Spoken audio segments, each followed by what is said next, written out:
Bonjour à tous, donc je vais vous parler de nouveaux outils pour l'analyse de surface numérique, qui est un travail que nous avons mené conjointement avec Johan Beharzi, Raphaël Chen et Sébastien Valette. Alors, il est question de surface échantillonnée. Une surface échantillonnée, qu'est-ce que c'est ? C'est simplement un objet qui est acquis ici par des scanners laser plus ou moins professionnels, donc à gauche un vrai scanner laser, à droite une Kinect branchée à un PC, et cela résulte en des nuages de points qui représentent des objets avec plus ou moins de bruit, ou voire même des scènes complexes comme des villes. Sur ces objets, on peut être tenté de faire de l'analyse locale. Pourquoi ? Simplement parce qu'on peut avoir besoin d'estimer des surfaces, des normales à la surface, pour pouvoir calculer ensuite un rendu, ou bien en montant en ordre de différenciation, on peut avoir envie de calculer des courbures et des lignes de courbure, parce que simplement cela capture mieux l'essence même de la forme. Donc nous avons besoin d'outils robustes pour estimer des quantités différentielles sur des surfaces échantillonnées, bien que celles-ci puissent être irrégulièrement échantillonnées, brutées, voire avoir des données manquantes, des trous d'acquisition. Dans ce travail, nous allons faire un certain nombre d'hypothèses, notamment sur la surface sous-jacente S. Nous allons supposer que cette surface sous-jacente peut être localement exprimée comme un champ de hauteur par-dessus une paramétrisation planaire. Alors si je dis ça, j'ai rien dit, puisque c'est exactement la définition d'une surface mathématique. Maintenant, ce que je vais fixer, ce que je vais imposer, c'est que le rayon du voisinage soit fixé sur toute la surface. Donc ça restera un peu le champ théorique d'application de notre méthode. Nous allons également supposer que la surface est lisse, et même c'est l'infini. En termes de discrétisation, on a deux conditions. Une condition sur l'échantillonnage. Nous allons supposer que dans les voisinages de taille R, du rayon R, nous avons assez de points. Assez de points, ça veut dire suffisamment pour pouvoir faire les estimations suivantes. Ensuite, nous allons supposer qu'il y a un niveau de bruit est largement inférieur au rayon du voisinage. En fait, que le voisinage, le rayon choisi, s'adapte au bruit. Alors, en parlant de ces surfaces, de ces représentations de surface locale, on a plusieurs façons de le faire. La plus triviale, c'est par hypothèse, simplement quelque chose qui découle de l'hypothèse qu'on vient de faire, c'est que localement, on exprime notre surface comme une fonction de hauteur par rapport à un plan. Donc chaque point a une coordonnée x, y et h, une hauteur h égale f de x, y. Donc rien de nouveau. Et pour représenter f, on peut le représenter comme une imagette, en échantillonnant la fonction sur une grille par exemple, ou bien on peut l'exprimer en la décomposant sur une fonction de base, par exemple la base de Fourier. Alors, il existe une large variété de bases de fonctions qui ont été introduites pour faire ça. Ici, on va en présenter deux qui nous intéressent, donc en particulier les osculating jets, qui ont été introduites par Frédéric Casals en 2003, qui correspondent à en fait des expressions de Taylor tronquées. Si on suppose que la surface est paramétrisée par rapport à un plan, qui n'est pas forcément le plan tangent, qui est peut-être un plan un peu différent, et bien simplement on peut pouvoir exprimer f comme sa fonction de Taylor, mais bien sûr on ne peut pas aller jusqu'à l'ordre infini, donc on va tronquer à l'ordre grand K et représenter la fonction par rapport à une base de monôme xk-j, y puissance j.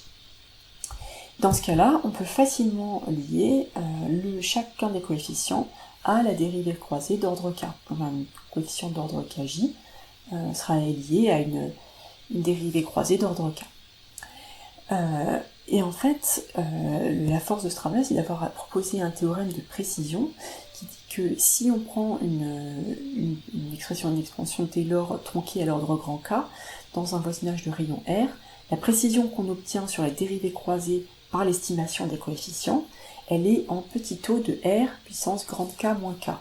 Donc si vous estimez des dérivées d'ordre 2 pour, par exemple, estimer la courbure, vous avez petit k égale 2, donc vous avez une précision d'ordre en petit o de R puissance K grand K moins 2. Voilà, donc vous avez intérêt toujours à monter en ordre. Donc en pratique, pour calculer les coefficients en chaque sommet, en chaque point du nuage de points, on utilise un système linéaire. Des autres fonctions de base qui sont peut-être un petit peu moins connues et auxquelles on va s'intéresser aujourd'hui, ce sont les polynômes de Zernike. Les polynômes de Zernike, c'est des polynômes qui ont été introduits à la base pour modéliser les défauts des lentilles optiques. Et elles ont cette particularité de mettre en évidence des répétitions autour de la normale, des répétitions autour du centre, des répétitions angulaires en fait, le motif angulaire.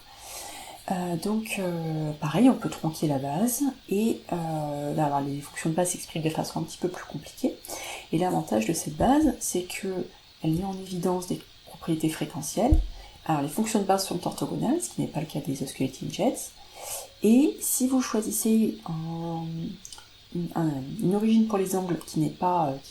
si vous changez d'origine pour les angles, eh bien l'amplitude de chaque coefficient reste la même. Donc ça, c'est des choses qui sont assez importantes, parce que choisir des bonnes orientations, des bonnes paramétrisations, c'est pas toujours trivial. Et on peut montrer que les coefficients par rapport aux polynômes de Zernike sont linéairement reliés aux coefficients des osculating jets. Mais la matrice de passage est tellement complexe qu'on ne l'explicite pas.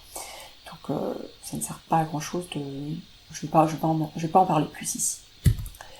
Les désavantages, c'est que vous n'avez pas de lien direct, hormis passer par cette transformation linéaire qui est non triviale, aux quantités différentielles.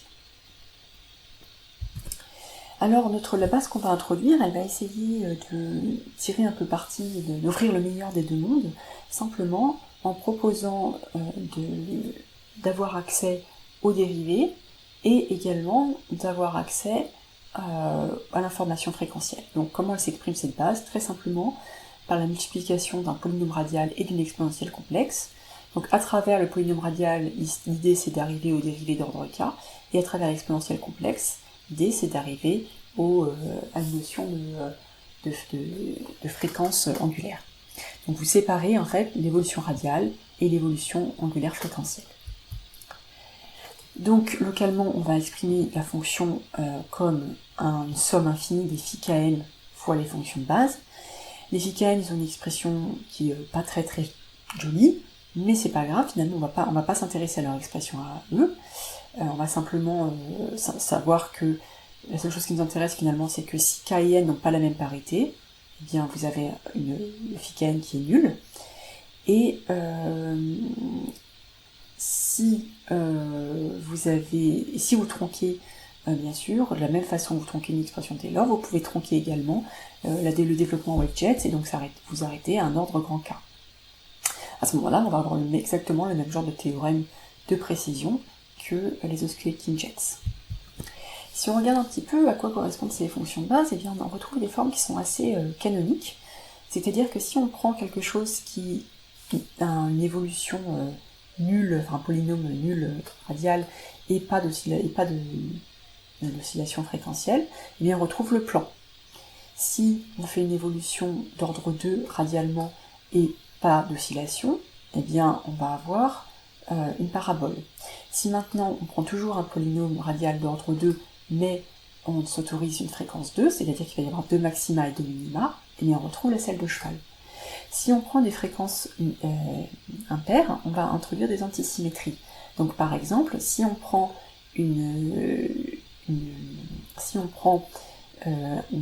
un polynôme d'ordre 1 et une fréquence d'ordre 1, ici, vous allez voir apparaître un plan, mais un plan tordu, enfin un plan qui n'est pas confondu avec le plan de paramétrisation. Donc intuitivement, ce qu'on se dit, c'est que si le plan de paramétrisation était optimal, c'est-à-dire que si c'était le plan tangent, eh bien le coefficient par rapport à cette base 1,1 ou 1-1 devrait être nul. Et ça va quelque part, intuitivement, c'est une façon de quantifier à quel point le plan qu'on a choisi pour la paramétrisation est loin du vrai plan tangent. Alors, on y reviendra. Ensuite, vous avez ce qu'on appelait un siège, qui n'est pas une forme très canonique, celle-là, mais un ordre polynôme d'ordre de 3 et une fréquence 1, et là, vous avez cette espèce de fauteuil qui apparaît. plus connue, c'est la selle de singe, avec 3 maxima, 3 minima, donc une fréquence 3 et un polynôme d'ordre 3, et là vous voyez vraiment apparaître la fameuse selle de singe. Ensuite, si vous regardez du coup ce que ça donne sur un nuage de points, donc un masque, vous voyez le sourcil, ce point ici, est décomposé comme une somme d'une parabole, d'un siège, d'une selle de cheval et d'une selle de singe, et d'autres termes d'ordre plus élevé. L'avantage, c'est qu'on va avoir une notion, un théorème de stabilité par rapport au plan de paramétrisation. C'est-à-dire que si on a pris un plan de paramétrisation qui n'est pas exactement le plan tangent, c'est-à-dire qu'il y a un petit angle gamma entre les deux, eh bien on va pouvoir dire que les coefficients qu'on estime par rapport à ce plan de paramétrisation P, ils sont liés par une relation linéaire au coefficient φn, estimé par rapport au vrai plan tangent, avec une erreur en gamma. Et cela va nous permettre de quantifier finalement, de savoir à quel point on est loin des vrais coefficients. Ceci va nous permettre 2 conséquences intéressantes. La première, c'est que si on applique ce théorème-là au coefficient φ1,1, on retrouve simplement que on peut recalculer l'angle gamma et trouver l'axe de rotation pour transformer le plan de paramétrisation en le vrai plan tangent. Donc on peut corriger le plan de paramétrisation en le vrai plan tangent. Alors ça, on pouvait déjà un peu le faire, même si c'était pas formulé de la même façon avec les osculating jets. Par contre, ce qu'on pouvait pas faire avec les osculating jets, c'est la chose suivante, c'est de retrouver les vrais coefficients calculés par rapport au plan tangent à partir des coefficients corrigés, calculés à partir du plan de paramétrisation. Et en fait, là, on voit que dans ces cas-là, on a une formule qui va itérativement corriger. À partir des coefficients de plus petit ordre, on va pouvoir corriger chacun des phi kn.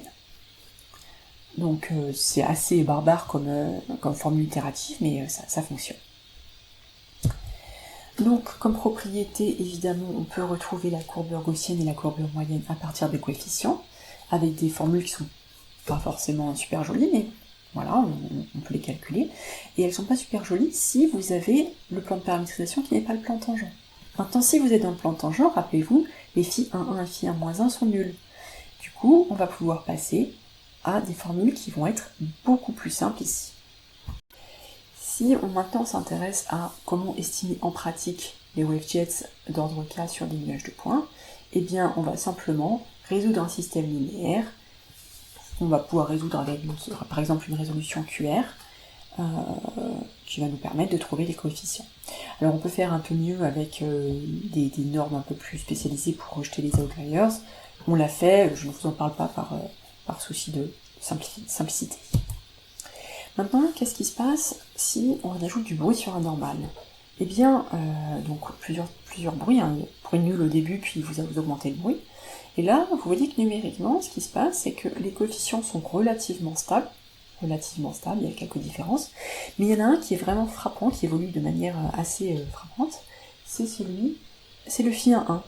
Et en fait, cela correspond exactement à ce qu'on disait à l'instant, c'est-à-dire que le φ1,1 quantifie l'erreur de la normale, et donc plus la normale est mauvaise, plus l'erreur va être importante.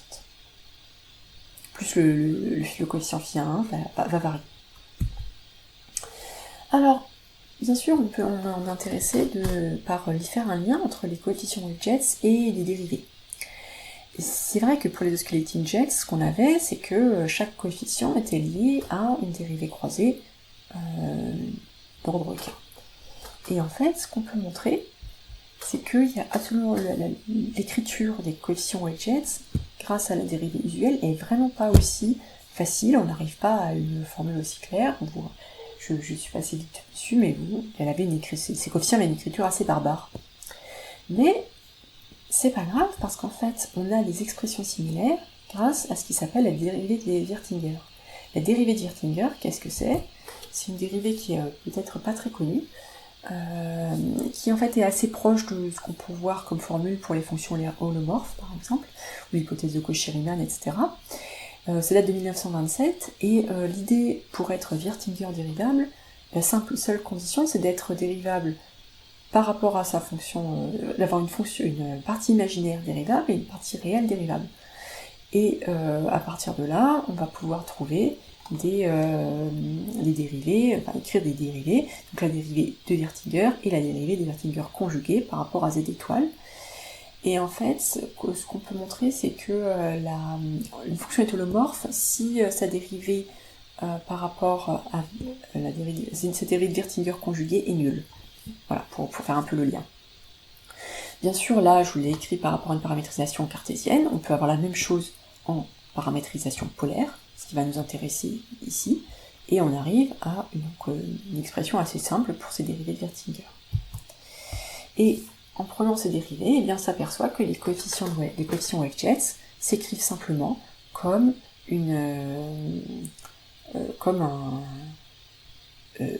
s'écrivent simplement en fonction de ces dérivées de Wirtinger croisées. Alors maintenant, on va avoir besoin de faire un petit détour par les supermatrices symétriques pour arriver à quelque chose d'assez surprenant. Donc les supermatrices symétriques, qu'est-ce que c'est ? C'est simplement un tableau tel que si vous permutez tous les indices, si vous permettez les indices, eh bien vous arrivez au même tableau. Donc si vous avez, on va s'intéresser nous à des supermatrices symétriques m-dimensionnelles d'ordre K, c'est-à-dire que vous avez K, quelque sorte K côté, et chaque côté a m cases, en quelque sorte. Donc si m égale 2, le tenseur peut être écrit comme tx, ty, la concaténation de deux tenseurs d'ordre inférieur, tx, ty, et vous pouvez contracter t par la multiplication par v, qui donne tv égale tx plus y, ty. Et vous pouvez montrer, bien sûr, que tv, c'est une supermatrice symétrique d'ordre k-1. Et si vous contractez t par v j fois, on note t fois v puissance j, et c'est donc une contraction j fois par v. Alors, à partir de ces petites notations, il y a pas mal de gens qui ont réfléchi à ce problème des supermatrices symétriques, et notamment qui, en 2005, 2006, 2007, qui a essayé d'étendre les vecteurs propres et valeurs propres à ces supermatrices symétriques. Et ce qu'il a montré, c'est que si vous aviez un vecteur de ordre 1, tel que t contracté k-1 fois par v égale lambda fois v, alors lambda c'était une e valeur propre de t, et v était un e vecteur propre de t. Alors pourquoi e vecteur propre, e valeur propre ? C'est pour le différencier d'autres vecteurs propres et valeurs propres qui ont été introduites par qui, mais on ne va pas s'y attarder ici, ça ne nous concerne pas. Alors, pour revenir à notre problème, nous on s'intéresse à une fonction qui est définie sur R2 à valeur dans R. Et dans ce cas-là, on va définir TK, le tenseur, notre supermatrice symétrique d'ordre K, de dimension 2 donc, tel que pour chaque coefficient est une dérivée croisée K fois de F. Et avec cette notation-là, eh bien, on peut retrouver une notation à partir de l'expression de Taylor, on peut simplement avoir que f de v, c'est une combinaison des tk-vk. Donc en fait, pensez matrice hessienne et ensuite les ordres supérieurs. Dans votre expression de Taylor, vous avez un vecteur, une truc d'ordre 0, un vecteur, une hessienne, etc. Donc ça, c'est des tenseurs successifs.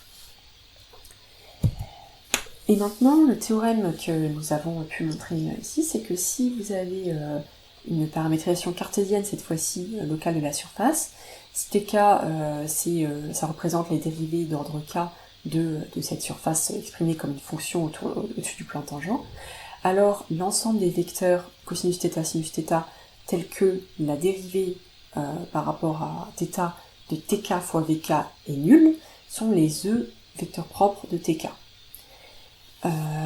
Donc, bien sûr, c'est v de norme 1, donc ça, il n'y a pas de problème, et la preuve va se faire en mélangeant à la fois les dérivées de Wirtinger, en faisant des allers-retours entre la dérivée de Wirtinger et les dérivées usuelles.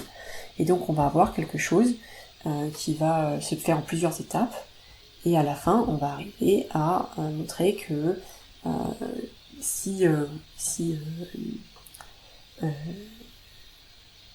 que vous avez bien le V égale cosinus θ sinus θ, qui est un vecteur propre de TK, un E vecteur propre de TK, pardon, si vous avez la dérivée qui simple.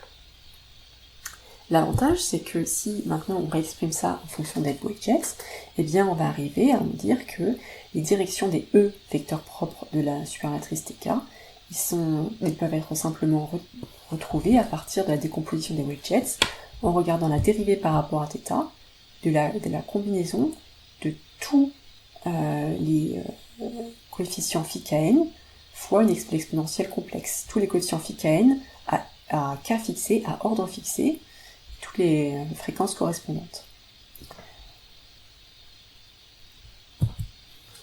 Donc finalement, pour chaque ordre k, on peut trouver les vecteurs propres de la supermatrice symétrique d'ordre k et trouver les directions principales correspondantes. Donc comme ça, on étend la notion de direction principale d'ordre 2 à un ordre quelconque. Donc si je regarde un petit peu ce que ça fait sur des formes réelles, voilà par exemple des courbures principales. Donc ça c'est celles qui sont obtenues par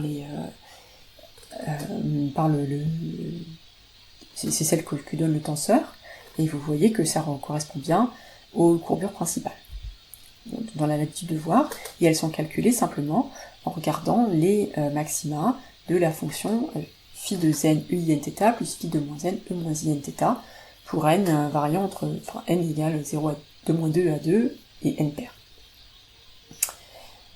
Et si on regarde ce qui se passe pour un ordre 3 par exemple, eh bien on voit des directions qui sont un petit peu différentes de celles qu'on a l'habitude de voir.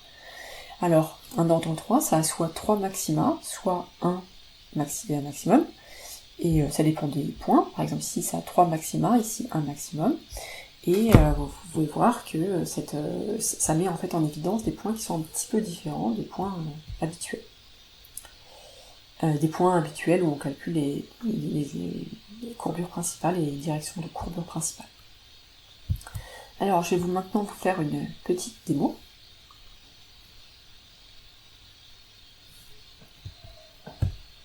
Ici, vous voyez par exemple ce qui se passe au sommet d'un cube. Et là, par exemple, vous voyez que les amplitudes, elles vont être dépendantes de la valeur de la valeur propre correspondante. Et ce que vous voyez, c'est que on aurait envie que ce soit un ordre 3, qui ait 3 directions principales. Enfin, plutôt on aurait envie que ce soit 3 directions principales. Alors l'ordre 3, on a bien 3, mais elles n'ont pas une très grande amplitude. L'ordre 4 est presque nul, et lui, il ne veut rien dire. L'ordre 5, eh bien l'ordre 5 commence à se mettre d'accord sur le fait qu'il y a 3 directions. L'ordre 6 fait presque n'importe quoi. L'ordre 7, lui, vraiment montre 3 directions qui sont bien alignées avec les directions du cube. Et l'ordre 8, il fait aussi un peu n'importe quoi. Donc en fait, quand c'est impair, clairement c'est un ordre impair qu'il faut ici, eh bien les ordres pairs, en fait, correspondent pas à grand chose. Par contre, les ordres impairs se mettent d'accord sur un nombre de directions. Donc si je regarde à présent 6 plans réguliers qui s'intersectent en un point, eh bien vous voyez que finalement vous avez bien l'ordre 8 et finalement l'ordre 6, bon, qui sont inversés en termes de signes, mais qui mettent bien en évidence les directions correspondant aux 6 intersections. Alors l'ordre 8, l'ordre 6, voilà.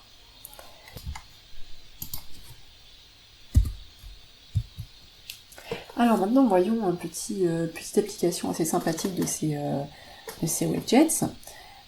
Donc on va calculer ce qui s'appelle les invariants intégraux. Qu'est-ce que c'est que des invariants intégraux? C'est des quantités qui vont être calculées localement et qui vont être invariantes par rotation et translation. C'est-à-dire que si vous faites subir une rotation et une translation à votre forme, eh bien votre invariant intégral, lui, doit rester égal, doit rester constant. Ça peut être par exemple une notion de volume. Si vous calculez le volume de l'intersection d'une sphère avec une forme, localement, vous voyez que ce volume reste constant, quelle que soit la transformation rigide que vous faites subir à votre forme. Donc les invariants intégraux, c'est des choses qui existent depuis un certain temps. Par exemple, Helmut Popman les avait utilisés pour faire de l'estimation de courbures et mettre en relation des formes.